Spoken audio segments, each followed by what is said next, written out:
In this video, I'm going to reveal 3 ChatGPT custom instructions that tackle common problems. Let's dive in. So the first way I've been using custom instructions is to customize responses. A common problem is that ChatGPT gives you too much information.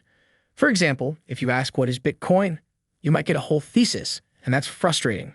But there's a solution. You could limit the responses to a set number of characters. Here's how to do it with custom instructions. First, click on the 3 dots next to your profile image and name. Then click on Custom Instructions. Make sure custom instructions are enabled for all chats. Then type in your rules. Something like, when I ask for explanations, limit responses to 150 characters or less and use simple language. Then just hit Save. Congratulations, you just trained an AI. Remember, this only works in new chats.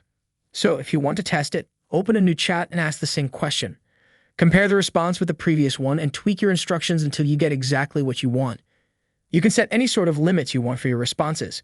For example, you could ask ChatGPT to only give you code in a certain programming language or only give recipes that are gluten-free. The second way I've been using ChatGPT custom instructions is to get suggested questions. Another common problem with ChatGPT is that you often don't know what questions to ask to continue the conversation. The solution is to get ChatGPT to suggest 3 questions you could ask to dive deeper into a topic. Here's how to do it with custom instructions. First, open up Custom Instructions. Then add in this rule.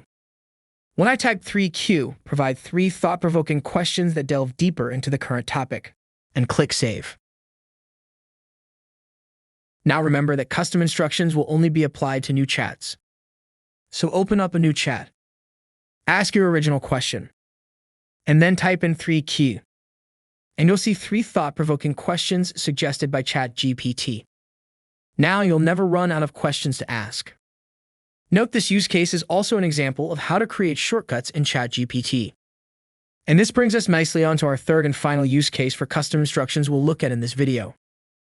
The third way I've been using custom instructions is to save formulas and templates. The problem with ChatGPT is that repeating how you want things is tedious. For example, if I ask for a YouTube title, it gives me one that is too long. And if I want more examples, I have to type that prompt too. The solution is to save your formula to ChatGPT. Here's how to do it with custom instructions. Open up custom instructions once again and add your formula. For example, when I ask for a YouTube video title, keep it 50 characters or less. The title must include the keywords I say and give me 5 examples that make viewers want to click through. And remember to click Save to train the AI. Now when you've asked for a YouTube title, ChatGPT will automatically give you 5 examples, 50 characters or less without you having to prompt it multiple times. That wraps up this video, but this is a quickly changing space, so be sure to subscribe and check out my other content to stay updated.